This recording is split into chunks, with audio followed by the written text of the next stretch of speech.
on our farm, we're canning up the potatoes that we harvested yesterday. We have 8.5 pounds in this one, 8.5 pounds in this one, and Mark's peeling them, and I'm cutting off the bad spots. We're gonna get these canned up today. I have all my supplies out to can the potatoes.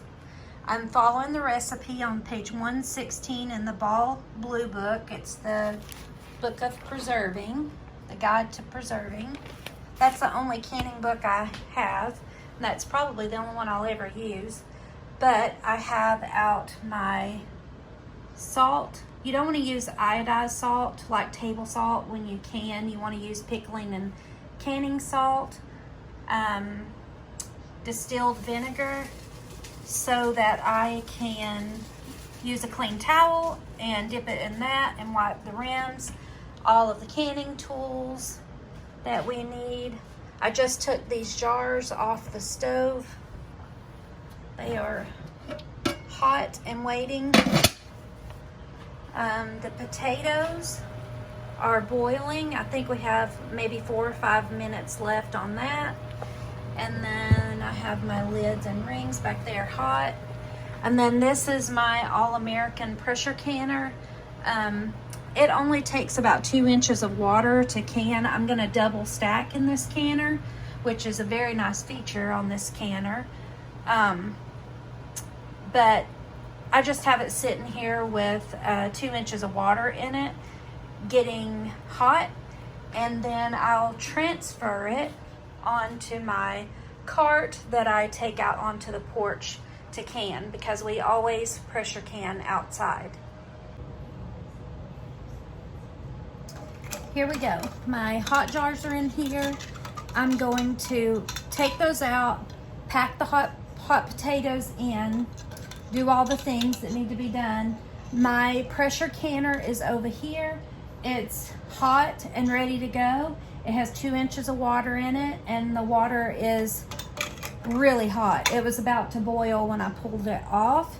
So I'm going to get these jars packed and cleaned and put in the pressure canner.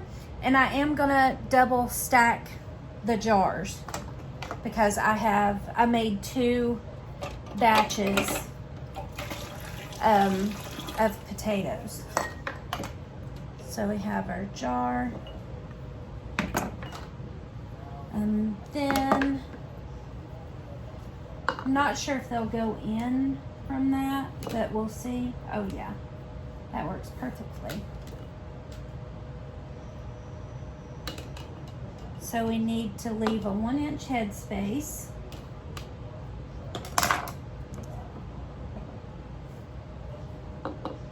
Get some juice in there and see how we're doing on headspace.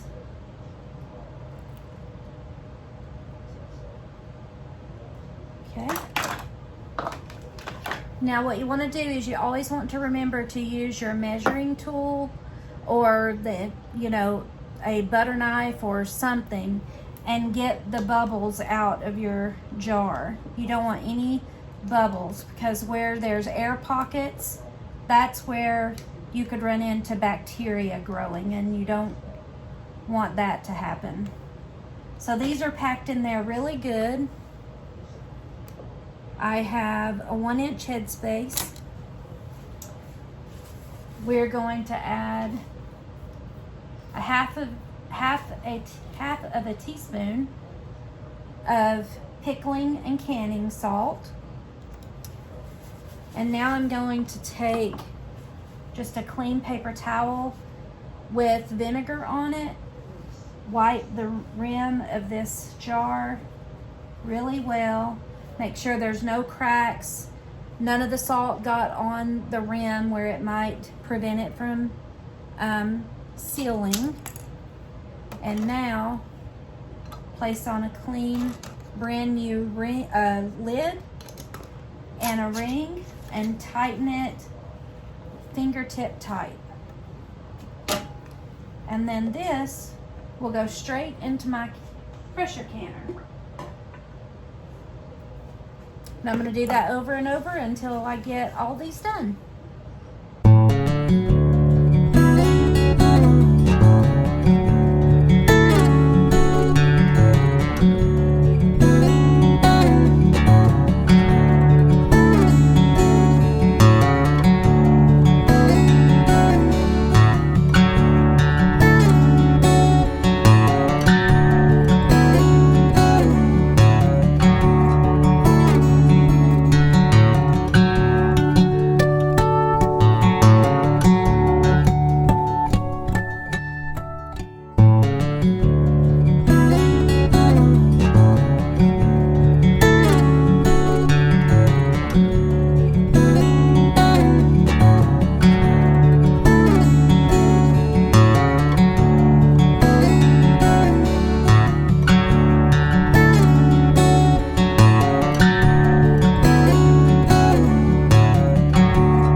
So I wanted to show you what the canner looks like with one layer of jars. So that's 9. So we're just going to lay this on top of that. And that's what it will look like then. And now I'm going to layer another layer of jars. I'm actually only going to put 8 down there, so I'm going to take one of those out so that all the jars fit underneath this lid and it sits down level. Like right now it's not sitting very level, but I'm going to take one of those jars out and sit that down on there and then start another layer of jars.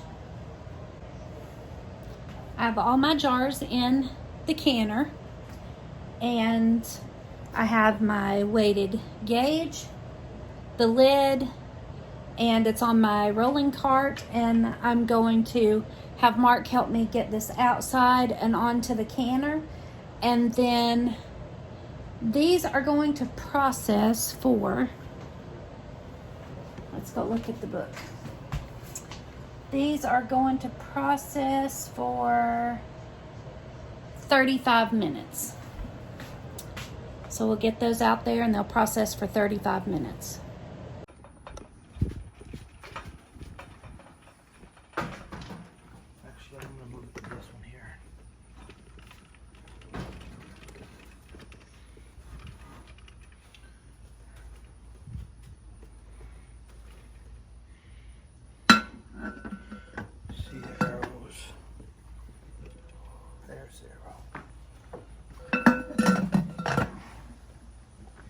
So on this canner, to close it, the arrow right here has to line up with this little groove.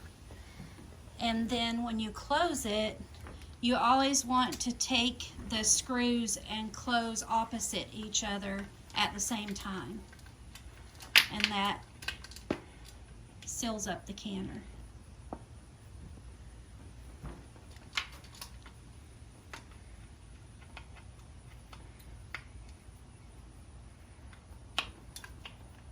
This canner is the All-American canner. It's model 921. It's really nice that you can double stack. I have 8 jars on the bottom and 8 jars on the top. And then to can, we have this camp stove. I've showed this in a previous video. It's the Camp Chef Explorer 14.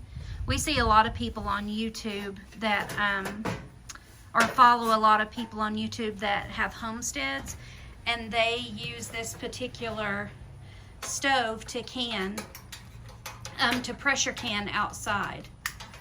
And so we've been really happy with this stove. So what we're gonna do here is wait until we see a steady stream of steam coming out of this. We need to see a steady stream coming out of it. Once we see that, we'll set the timer for 10 minutes. After it's vented a steady stream for 10 minutes. We'll put on the weighted gauge.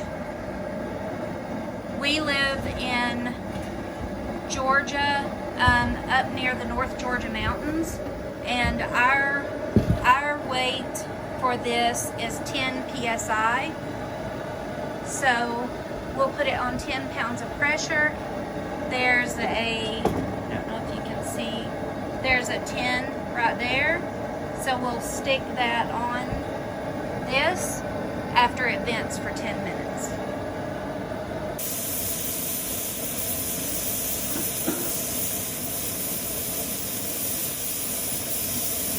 So now that it's steaming good, we'll let it set for 10 minutes and release the steam, and then put on our weighted gauge.